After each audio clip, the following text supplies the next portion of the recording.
All right, welcome with some technical difficulties to the Midlife Makeover Show, where we talk everything midlife, where we talk everything midlife. So, we are your hosts, Nurit Roddy and Sarah Biederman. we are the female transformation specialists, creators of the menopausal metabolic method, permanent fat loss, and body recomposition coaches. If you are here live, could you just tell us you're here live? And if you are here On the replay, please tell us you're on the replay. tag us on the. Okay. So, does our metabolism change as we age? How is losing fat different in your 40s than in your 20s or 30s? I mean, people, first of all, I know you all who are moms out there, your life is different. There's been so much research on metabolism. Your life is probably different. Well, and we hear this all the time, and I experience this myself. Like when I hit about 35-ish, probably, I just started to notice like the pounds starting to creep on a little bit, right? And I haven't changed anything. Yeah, exactly. I haven't changed anything, right? So I'm eating the same, I'm still working out, and I'm like, what is going on? And we hear that from women all the time, is that they get this gradual weight gain and they're like, what is happening? All right. Well, here's the deal, y'all. I know you might not want to hear this, but we're gonna share some facts. So, a 2023 study, an actual study, okay, of women all over the world, like people all over the world, and actually women, came out about daily energy expenditure. Okay, and I'm reading this word for word. Okay, your metabolic rate does not significantly change until, ready for this, the age of 60.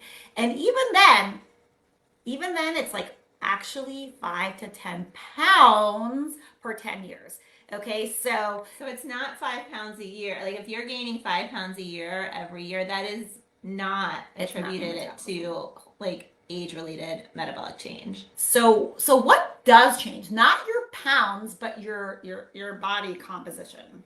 So as we get older, one thing that does change naturally is you start to lose some muscle mass, right? So you might see, you'll see the fat starting to gain a little bit and the muscle go down. And what you might see is that your inches are getting bigger, right? Or your weight is going up a little bit. Your clothes aren't fitting as well. Things are tighter, right?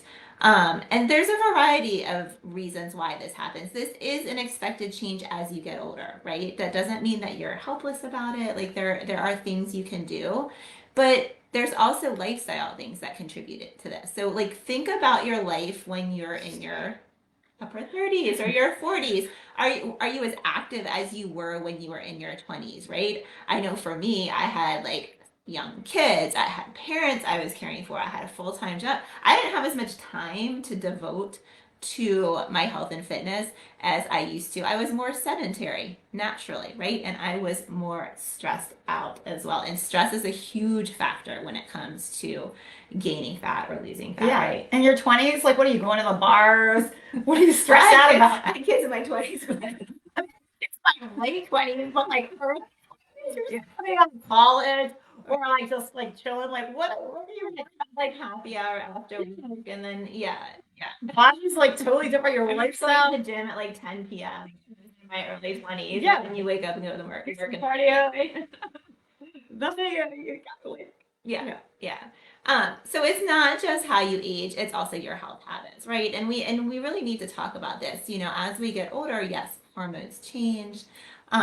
People start to get diagnoses, right? Like hypothyroidism, which Nurit struggles with. You might start to see some like pre-diabetic, especially if it runs in your family. So there are definitely things that start to pop up, but you're not helpless about them. There's things that you can do when you're aware of these things and when you know kind of what's coming around the pike. There's things that you can do.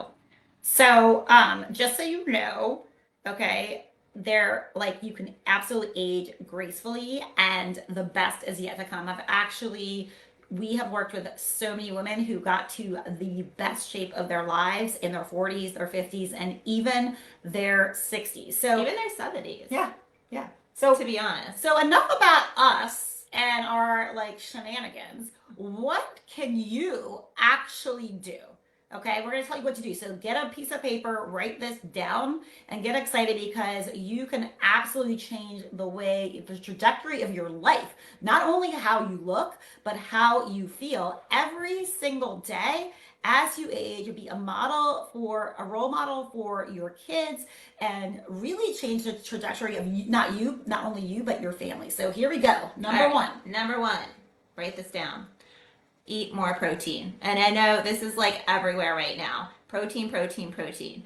Protein is one of the best things you can do to prevent that loss of muscle mass, that loss of the lean body mass, right? So if you don't want to be losing muscle as you get older, you need to be supporting that muscle. So when we're young, when we're in our teens, when we're in our early 20s, our bodies are much better at using all of the nutrients that we take in to build muscle.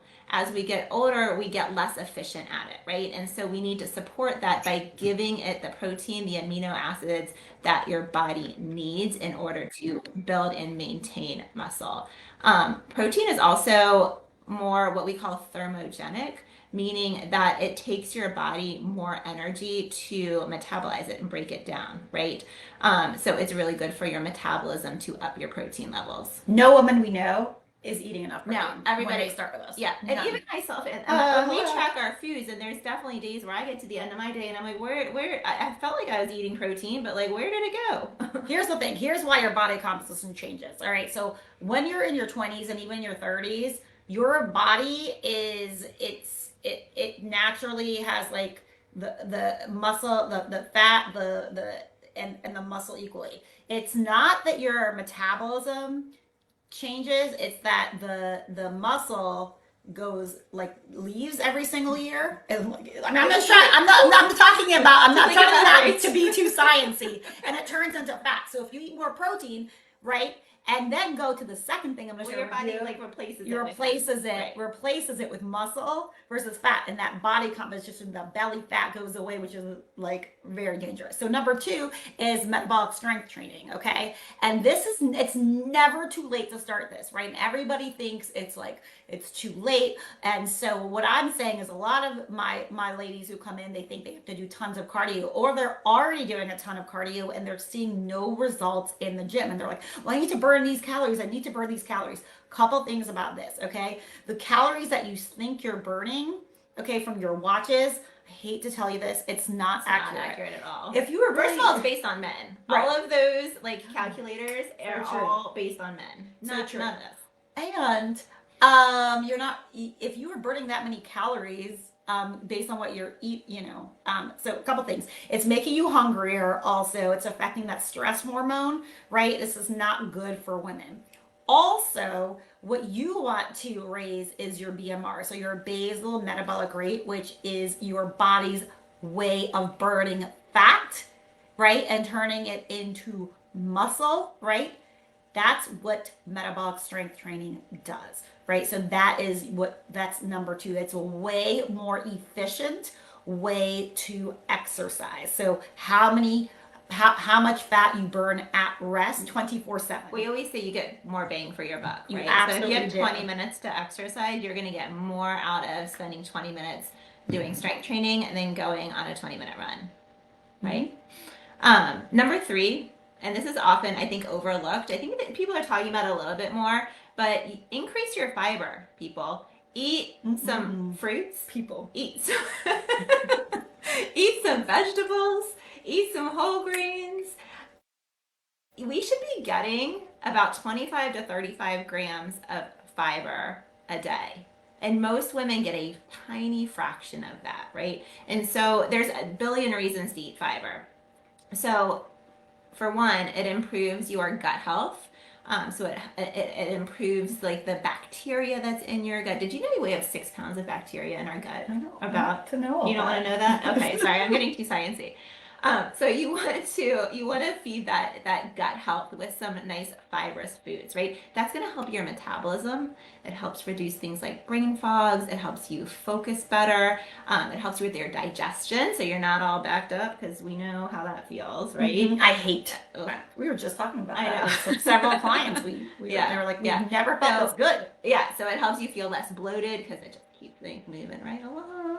Um, Eating fiber is really, really important. So if you are not paying attention to your fiber, I want you to start paying attention to how much fiber you're eating and trying to start aiming for that like 25 to 35 range. And it keeps you full. So It it's a does. natural way to keep you full without the Ozempic, without those kind of drugs that make you full. I am not gonna, I don't judge anyone for doing whatever, but these are natural ways without medications to keep you full, right? Every single day. That and your protein is really gonna help. What's your favorite fiber source? What do you like? Well, I have a lot, but I guess my favorite would be I love apples. I eat an apple. Like I probably eat an apple every single day.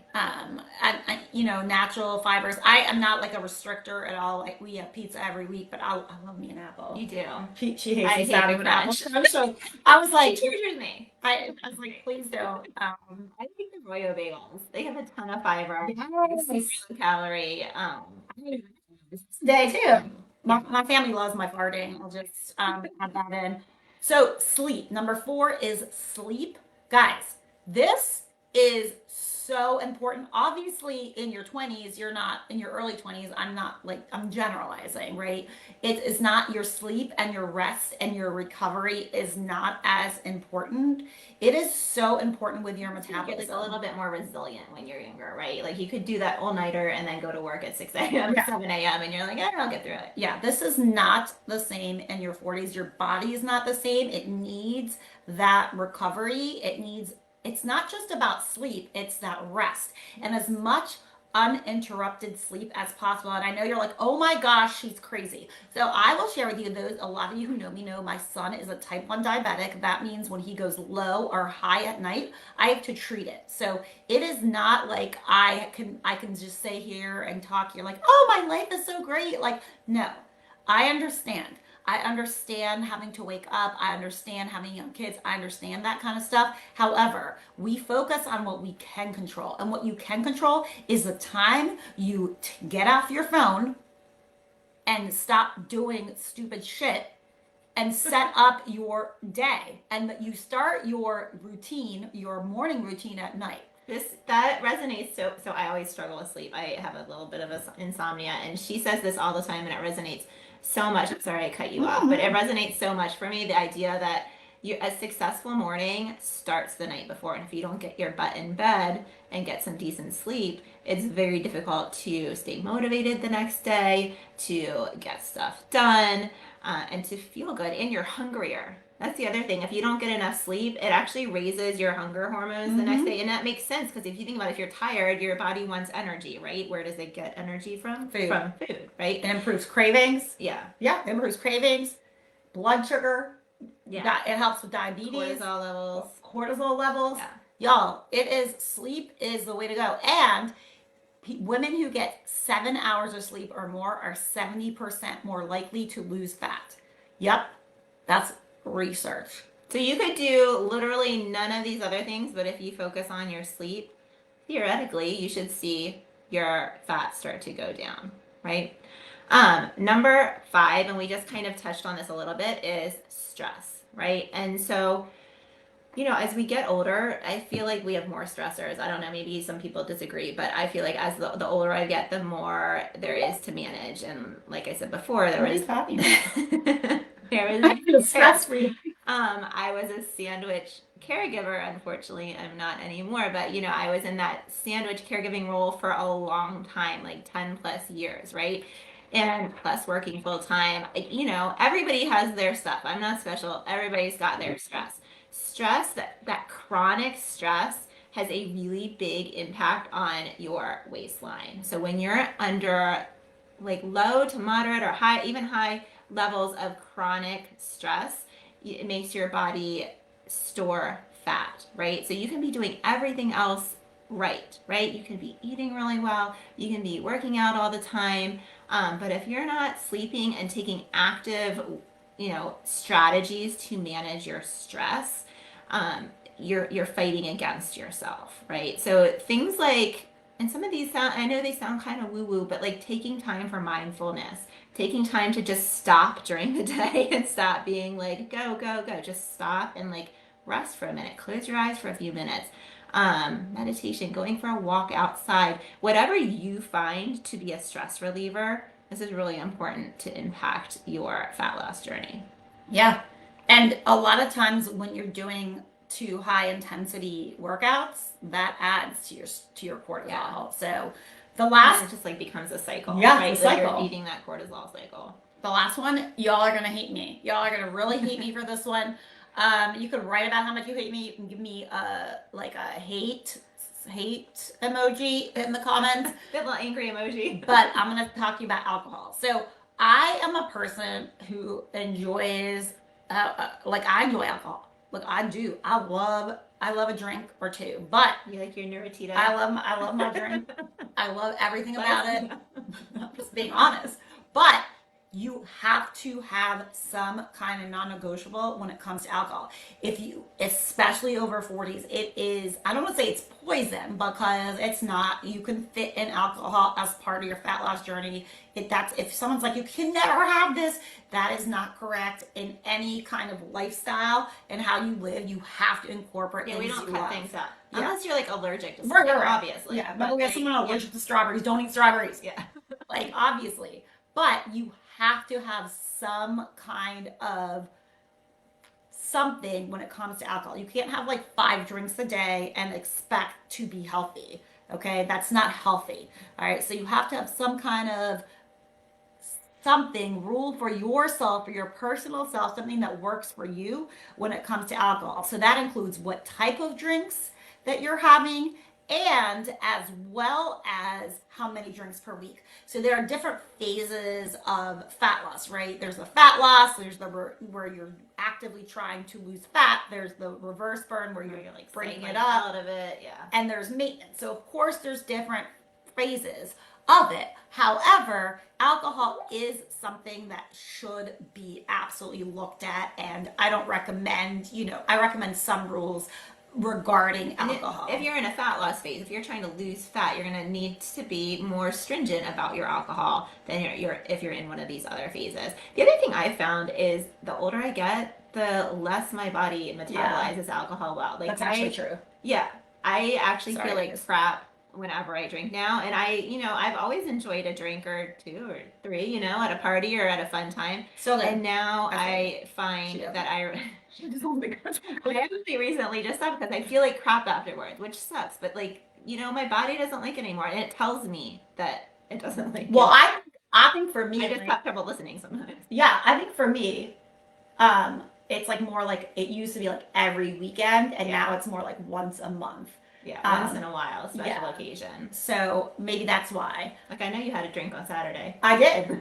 I did. She had her bar mitzvah. I had bar mitzvah. So again, let's review. High protein. Metabolic strength training. Increase your fiber. Sleep. Stress. Alcohol. So guys, please let us know in our messages. Give us some hearts. Give us some loves. Give us 100% if you like this training, if this was helpful, what resonated with you, which one resonated with you the most, like stuck out. Yeah, if there's like one thing that you feel like, yeah, I could take action on that tomorrow. Yeah. And if you feel like you really want to take action, you really feel like you have a specific goal that you want to lose belly fat, want to lose a specific amount of weight, you just want to get healthier and feel better, this is a very good time because we are currently running a Black Friday special with $10,000 full of bonuses. It's a really exciting deal. We've never done something this big ever. Also 6 months free. This is amazing. And our brand new midlife makeover program, DM us, DM, PM, whatever you call us. I can put the link Black to Friday in the comments. So there's a link to book a call. If you just want to book a call, I will drop that link in the comments of this video. Yeah. So excited. We are so excited. We're going to do this every single Thursday, except, something big is going on for you guys. We're so excited. Thank you for being here. Let us know what topics you would like us to cover. We'd love to know that too. Have a great Thursday. Have an awesome Thursday, everybody.